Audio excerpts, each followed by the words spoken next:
जबकि बाबा साहब अम्बेडकर ने जो संघर्ष किया वो समाज में, वो जात व्यवस्था के विरोध में काम किया। अभी हमारे लोग क्या है कि जो जातियों पर गर्व करते हैं, वो अभी बहुत सारे ऐसे लोग हैं जो अपने अपने जातियों पर गर्व करते हैं, तो कहीं न कहीं वो गुलामी को बढ़ावा दे रहे हैं। और हर जातियों में जो है ब्राह्मणों ने जाति का जो गौरव भाव पैदा किया हुआ है, अभी वो कहीं न कहीं वो ब्राह्मणों की व्यवस्था के फेवर में काम कर रहे हैं। जो भी अपने आप को अम्बेडकरवादी या बुद्धवादी मानते हों, या जो भी बहुजन समाज में जो महापुरुष हुए, जिसको लेकर के वो फॉलो करते हैं, जिसको लेकर चलते हैं, या जिसकी विचारधारा पे वो चलते हैं, तो कहीं न कहीं वो उनके विरोध में ही काम कर रहे हैं। और बाबा साहब अम्बेडकर ने जो संघर्ष किया, पूरी जो जिंदगी लगाई, जवानी लगाई, वो जात व्यवस्था के विरोध में लगाई। और इन लोगों ने इतिहास में आपको अधिकारी बन के रखा, गुलाम बना के रखा, और आपके अधिकारों पर अतिक्रमण किया हुआ था। आज वही लोग आपको अधिकार बन के रखना चाहते हैं, आपको गुलाम बना के रखना चाहते हैं। तो सारे षड्यंत्र तो वही लोग कर रहे हैं। इस वजह से आपको ये पहचानना होगा कि आपका दोस्त कौन है, आपका दुश्मन कौन है। इसके आधार पे अपने भाइयों के साथ में आना होगा। जो आपको हक देने की बात कर रहा है, आपके हक अधिकार की लड़ाई लड़ने की बात कर रहा है, आपको उनके साथ में आना होगा और अपना हक अधिकार सुनिश्चित करना होगा। क्योंकि जो समस्याएं पैदा करता है वो समाधान नहीं करता। जो नमस्कार, इस वक्त हमारे साथ बुद्धप्रिय पासवान जी हैं, और सबसे पहले बुद्धप्रिय पासवान जी का हम बहुत बहुत स्वागत करते हैं अपने चैनल पे। धन्यवाद। अभी शंकराचार्य जी का एक बयान आया बुद्धप्रिय पासवान जी, जिसमें आपने देखा होगा कि वो कह रहे हैं कि जो मनुस्मृति को नहीं मानते हैं वो लोग हिंदू नहीं है। इस बयान को किस तरह देखते हैं, और शंकराचार्य द्वारा ऐसा बयान देना कितना लाजमी है? देखिए, वर्तमान के जो शंकराचार्य बयानबाजी कर रहे हैं, हालांकि वो लोग तो सदियों से बयानबाजी करते आए हुए हैं, खासकर SC ST OBC यानी इस देश के जो मूल्यवासी लोग हैं, उनके विरोध में हमेशा वो बयानबाजी किए हुए हैं, आवाज भी कर रहे हैं। तो अभी जो मनुस्मृति का मामला है, मनुस्मृति में तो वैसे भी SC ST OBC को अधिकार नहीं था, इतिहास में भी नहीं था, वर्तमान में भी नहीं है। हमको जो अधिकार मिला हुआ है वो संविधान मिला हुआ है, तो हम तो संविधान की बात करेंगे। लेकिन बहुत सारे लोग संविधान की धज्जियां उड़ाते नजर आते हैं। ऐसे ही लोग संविधान के विरोध में जाके बातें कर रहे हैं। कौन किस धर्म को मानेगा, कौन किस ग्रंथ को नहीं मानेगा, ये तो डिसाइड वो व्यक्ति करेगा, और संविधान डिसाइड करेगा ना। ये डिसाइड करने वाले आज भी पद लेकर और ये संकेत दे रहे हैं कि इनको हिंदू धर्म से निकाल देंगे, और अगर आप नहीं मानेंगे तो आप हिंदू नहीं है। देखिए, अभी वो जो लोग कह रहे हैं कि जो धर्म का मामला है, अभी जो संविधान की आप बात कर रहे हैं, अभी SC ST OBC को जो संविधान में भी उनको हिंदू के नाम पे कोई अधिकार नहीं है। शेड्यूल कास्ट को, शेड्यूल ट्राइब और बैकवर्ड के लोगों को जो अधिकार है वो समाज के नाम पे है। यानी SC को अनुसूचित जाति के नाम पे है, ST को अनुसूचित जनजाति के नाम पे है, और OBC को अन्य पिछड़ा वर्ग के नाम पे अधिकार मिला हुआ है। हिंदू के नाम पे संविधान कोई अधिकार ही नहीं है। तो वैसे भी वो SC ST OBC के लोग हिंदू नहीं है जी। अभी बोध गया का आंदोलन बड़े पैमाने पे देश भर में उग्र आंदोलन बन गया था कि बीच में खबर आती है कुछ लोग इस आंदोलन को पीछे लेके चले गए, घुटने टेक दिए। अभी फिर से आंदोलन तीव्र से आगे बढ़ रहा है। इस आंदोलन को लेकर क्या कहेंगे आप? अभी इस आंदोलन को लेकर के, क्योंकि अभी जब वहाँ आंदोलन शुरू हुआ था तो उस आंदोलन में भी गया था, तो वहाँ जो प्रतिनिधित्व करने वाले लोग थे, क्योंकि उस आंदोलन का प्रतिनिधित्व जो करने वाले लोग थे 5-6 लोग थे, और वो लोग नेतृत्व नहीं कर रहे थे, वो मिसगाइड कर रहे थे, और आखिरी में जाते जाते वो लोग उस आंदोलन को सबोटेज कर दिया।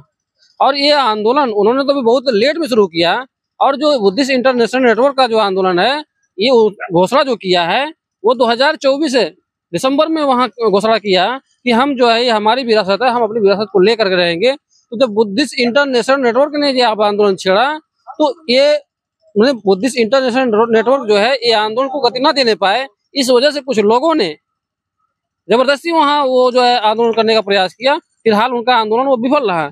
बुद्धिस्ट इंटरनेशनल नेटवर्क वास्तविकता की लड़ाई लड़ रहा है, और वो दुश्मनों को आइडेंटिफाई करके लड़ रहा है। जो लोग आंदोलन कर रहे थे अभी बीच में, वो अपने दुश्मनों को आइडेंटिफाई नहीं किया उन लोगों ने। इस वजह से उनका जो है आंदोलन खत्म हो गया, और अभी बुद्धिस्ट इंटरनेशनल नेटवर्क के द्वारा जो आंदोलन चलाया जा रहा है वो चल रहा है। जिस तरह बहुजन महापुरुषों ने अपनी तमाम जिंदगानी इस जाति व्यवस्था को खत्म करने के लिए लगाया, लेकिन वर्तमान में देखने को मिला है जाति व्यवस्था खत्म होने के बजाय जाति व्यवस्था और मजबूत हो रहा है, क्योंकि हर जात में एक नेता पैदा हो रहे हैं। हाँ, इस तरह आप देख रहे होंगे, जात में नेता पैदा हो रहे हैं, और जात ऊंच नीच की भावना उनके अंदर उत्पन्न हो रही है। इसको किस तरह देखते हैं कि महापुरुषों ने तो ये काम किया कि जाति व्यवस्था खत्म हो, आजाद व्यवस्था मजबूत हो रहा है? इस पर क्या स्टैंड है आप लोगों का? देखिए, अभी जो हम लोग का इस पे स्टैंड ये है कि अभी बहुत सारे ऐसे लोग हैं, जबकि बाबा साहब अम्बेडकर ने जो संघर्ष किया वो समाज में, वो जात व्यवस्था के विरोध में काम किया। अभी हमारे लोग क्या है कि जो जातियों पर गर्व करते हैं, वो अभी बहुत सारे ऐसे लोग हैं जो अपने अपने जातियों पर गर्व करते हैं, तो कहीं न कहीं वो गुलामी को बढ़ावा दे रहे हैं। और हर जातियों में जो है ब्राह्मणों ने जाति का जो गौरव भाव पैदा किया हुआ है, अभी वो कहीं न कहीं वो ब्राह्मणों की व्यवस्था के फेवर में काम कर रहे हैं। जो भी अपने आप को अम्बेडकरवादी या बुद्धवादी मानते हों, या जो भी बहुजन समाज में जो महापुरुष हुए, जिसको लेकर के वो फॉलो करते हैं, जिसको लेकर चलते हैं, या जिसकी विचारधारा पे वो चलते हैं, तो कहीं न कहीं वो उनके विरोध में ही काम कर रहे हैं। और बाबा साहब अम्बेडकर ने जो संघर्ष किया, पूरी जो जिंदगी लगाई, जवानी लगाई, वो जात व्यवस्था के विरोध में लगाई, और उन्होंने वर्ग में लाके सीमित किया। यानी 6,743 जातियों को उन्होंने 4 वर्ग में लाके जो है सीमित किया। यानी 80 में आज की तारीख में अगर देखी जाए तो 1708 जातियां शेड्यूल कास्ट में हैं, और 800 जातियां लगभग शेड्यूल ट्राइब में हैं, और लगभग 3300 जो जातियां हैं वो बैकवर्डों में हैं। तो जो बाबा साहब अम्बेडकर ने संविधान में अधिकार दिया, आर्टिकल 340, आर्टिकल 341 और आर्टिकल 342, वो समाज के नाम पे अधिकार दिया हुआ है। अभी जो SC ST OBC के जो युवा हैं, वो खास करके बजरंग दल, आरएसएस, तमाम जो ऐसे हिंदुत्ववादी संगठन है जो दिन रात उनके करियर को खत्म करने में लगे हुए हैं, वो अपने भाइयों के विरोध में, संविधान के विरोध में बातें करते हैं, उन तक क्या संदेश पहुंचाना चाहेंगे? देखिए, अभी उन तक जो संदेश हमारा यही रहेगा देने का, क्योंकि वर्तमान का जो ये विद्यार्थी हुआ बेरोजगार है, वो मिसगाइड है, और उनको अभी हमारे लोग जो हम लोग उनको गाइड करने का प्रयास कर रहे हैं कि आपको इतिहास में किन लोगों ने अधिकार वंचित रखा और आज कौन आपको अधिकार वंचित किया हुआ है।